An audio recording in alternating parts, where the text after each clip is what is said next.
জয় শ্রী রাধেশ্যাম।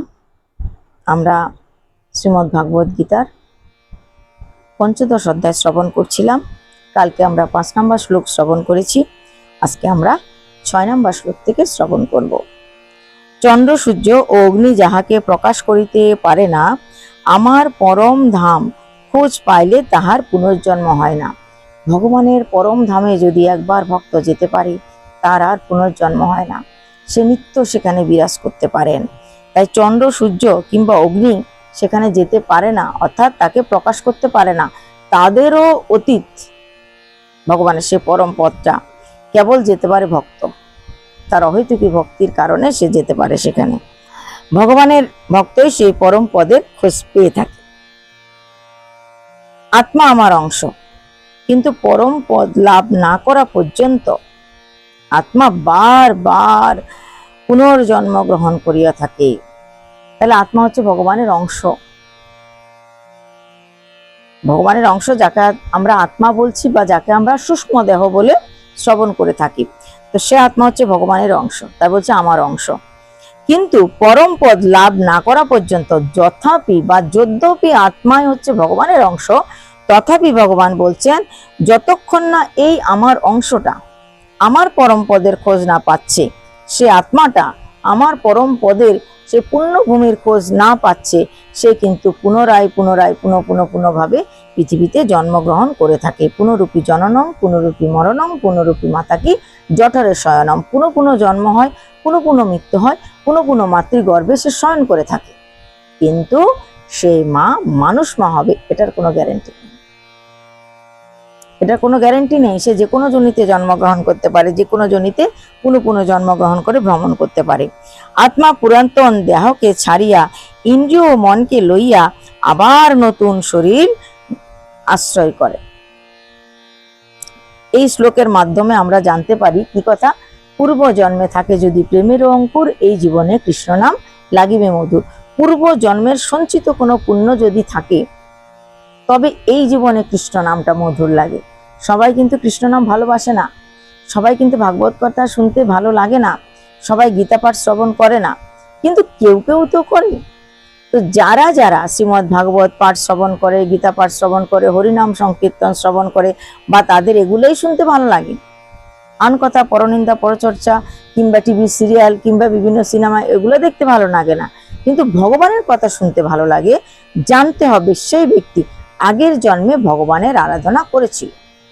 যেহেতু সে আগের জন্মে ভগবানের আরাধনা করেছিল, তাহলে তার এই জন্মে ভগবানের নাম ভালো লাগছে, এই জন্মে ভাগবত কথা শুনতে ভালো লাগছে, এই জন্মে ভগবানের নাম জপতে ভালো লাগছে, এই জন্মে মন্ত্র স্মরণ করতে ভালো লাগছে, পূজা পাঠ করতে ভালো লাগছে, যেতে ভালো লাগছে যেখানে ভাগবত কথা হয়। সবার তো ভালো লাগে না। এই কথাটাই এখানে বলছেন।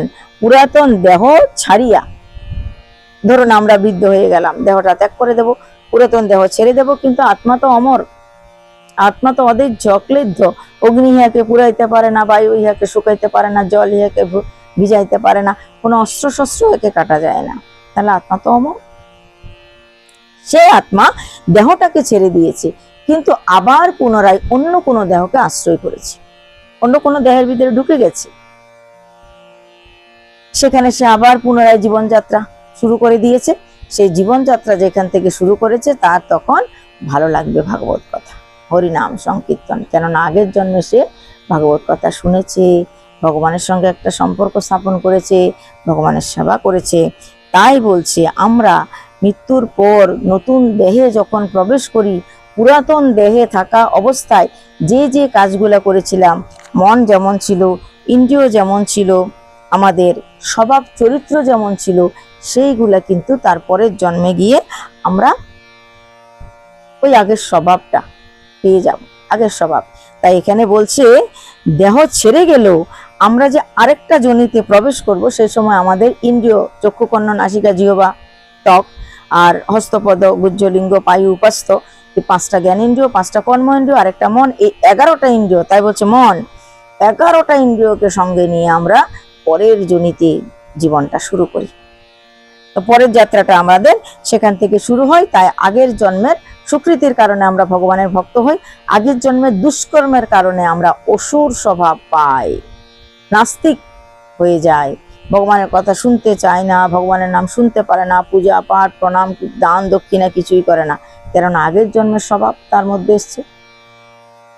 তো সেই কারণে বলছি আমরা এই ইন্দ্রিয় মনকে লইয়া নতুন শরীর আশ্রয় করি।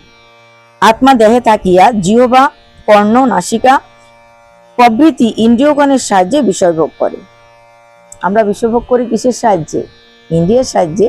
চোখ দিয়ে দেখি, ভালো কিছুও দেখি মন্দ কিছুও দেখি, যেটা সুখকর সেটাও দেখি, যেটা দুঃখকর সেটাও দেখি। ইন্দ্রিয় এই চোখ দিয়ে আমরা ভোগ করছি, সুখ হলে খুব হাসছি ভালো লাগছে, দুঃখ হলে কাঁদছি। জিহ্বা ভালো মন্দ খাবার খায়, বিষয় রসনা তৃপ্তি করে এই জিহ্বা। কান দ্বারা আমরা শ্রবণ করছি, ভাগবত কথাও শ্রবণ করছি, বা কেউ পরনিন্দা পরচর্চা করছে তাও শ্রবণ করছি, আবার কেউ হয়তো কাউকে বকাঝকা করছে সেটাও ভালো মন্দ কথা বলছে সেটাও শ্রবণ করছি। তাই কান দিয়ে শ্রবণ করি, নাক দিয়ে আঘ্রাণ করি ভালো মন্দ গন্ধ, নাসিকা দিয়ে প্রভৃতি ইন্দ্রিয় দিয়ে আমরা এই বিষয় ভোগ করে থাকি। জাগতিক জগতের সমস্ত বিষয় ত্বক দিয়ে স্পর্শ করি, স্পর্শ সুখ। তাই এই সমস্ত কিছু আমাদের জাগতিক জগতের সুখ দুঃখ যা কিছু অভিলাষ আনন্দ সব আমরা ভোগ করে থাকি আমাদের এই ইন্দ্রিয় এবং মন দ্বারা। অজ্ঞান ব্যক্তি ভোগে মত্ত থাকে। যারা অজ্ঞান তারা জাগতিক জগতের ভোগে মত্তই থাকে। তারা ভাবে এই জীবনটা চলছে চলছে চলছে চলতেই থাকবে, সারা জীবন এভাবে যাবে, একদিন যে পরপারে যেতে হবে তারা সেটা ভাবেই না। ভাবে সারা জীবন যাচ্ছে তো যাবেই, এভাবেই থাকবো। তা তো নয়। তারা অজ্ঞানী, তারা মূর্খ, তারা জানে না আমি নির্দিষ্ট সময় নিয়ে এখানে এসেছি, সেই নির্দিষ্ট সময়টা শেষ হয়ে গেলে আমাকে চলে যেতে হবে অন্য কোনো লোকে, অন্য কোনো জায়গায়। এই জায়গায় আমি কিছুদিনের জন্য এসেছি, বেশি হলে খুব যদি বেশি আমরা বাঁচি তাহলে কি বলবো, খুব জোর 100 বছরের জন্য আসছি, তার বেশি তো নয়। খুব জোর হলে খুব বেশি হলে 100 বছরের জন্য আসি, তারপরে এই জায়গাটা ছেড়ে দিতে হবে, দেহটা ছেড়ে দিতে হবে, তুমি যেই বাড়িতে আছো সেই বাড়ি ছেড়ে দিতে হবে, সেই ঘর ছেড়ে দিতে হবে, জায়গা জমি সব কিছু তোমার ত্যাগ করে দিয়ে চলে যেতে হবে তোমার আরেকটা জায়গায়, নতুন স্থানে। তাই বলছে অজ্ঞান ব্যক্তি ভোগে মত্ত থাকে। তারা কিভাবে, এখানেই আমি সব সময় থাকবো, কোথাও আমি যাব না, অন্যরা গেছে গেছে কিন্তু আমি যাব না। এরা অজ্ঞান ব্যক্তি, তারা ভাবে এখানেই সব সময় থাকবো, তাই ভোগে মত্ত থাকে। তাই সে আত্মাকে জানিতে পারে না।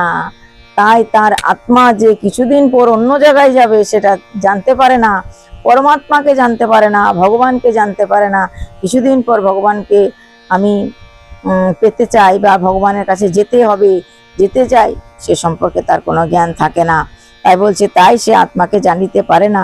কিন্তু জ্ঞানী আত্মার অবস্থা বুঝিতে পারেন। কিন্তু যে জ্ঞানী ব্যক্তি সে বুঝতে পারে আত্মার অবস্থা, আরে আমার আত্মাটা তো একদিন না একদিন এই খাঁচা ছেড়ে বেরিয়ে যাবে, দেহটা পুরাতন হচ্ছে।